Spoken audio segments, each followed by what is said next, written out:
Ezekiel chapter 39. And you, son of man, prophesy against Gog, and say, Thus says the Lord God, Behold, I am against you, O Gog, the prince of Rosh, Meshech, and Tubal. I will turn you around and lead you on, bringing you up from the far north, and bring you against the mountains of Israel.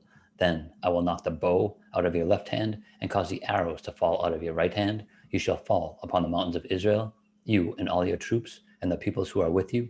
I will give you to birds of prey of every sort, and to the beasts of the field to be devoured. You shall fall on the open field, for I have spoken, says the Lord God.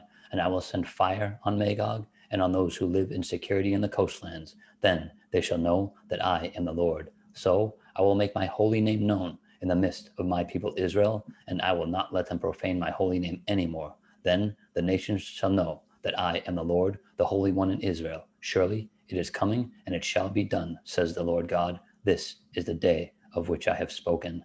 Then those who dwell in the cities of Israel will go out and set on fire and burn the weapons, both the shield and bucklers, the bows and arrows, the javelins and spears, and they will make fires with them for 7 years. They will not take wood from the field, nor cut down any from the forest, because they will make fires with the weapons, and they will plunder those who plundered them and pillage those who pillaged them, says the Lord God. It will come to pass in that day that I will give Gog a burial place there in Israel, the valley of those who pass by east of the sea, and it will obstruct travelers, because there they will bury Gog and all his multitude. Therefore they will call it the valley of Hamon Gog. For 7 months the house of Israel will be burying them in order to cleanse the land. Indeed, all the people of the land will be burying, and they will gain renown for it on the day that I am glorified, says the Lord God.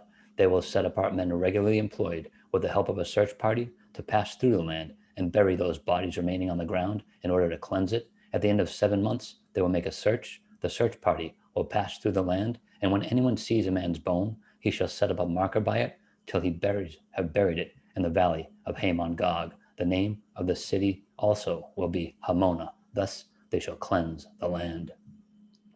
And as for you, son of man, thus says the Lord God, speak to every sort of bird and to every beast of the field. Assemble yourselves and come, gather together from all sides to my sacrificial meal, which I am sacrificing for you, a great sacrificial meal on the mountains of Israel, that you may eat flesh and drink blood. You shall eat the flesh of the mighty, drink the blood of the princes of the earth, of rams and lambs, of goats and bulls, all of them fatlings of Bashan. You shall eat fat till you are full, and drink blood till you are drunk at my sacrificial meal, which I am sacrificing for you.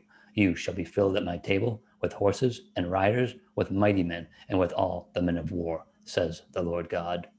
I will set my glory among the nations. All the nations shall see my judgment, which I have executed, and my hand, which I have laid on them. So the house of Israel shall know that I am the Lord their God. From that day forward, the Gentiles shall know that the house of Israel went into captivity for their iniquity, because they were unfaithful to me. Therefore I hid my face from them.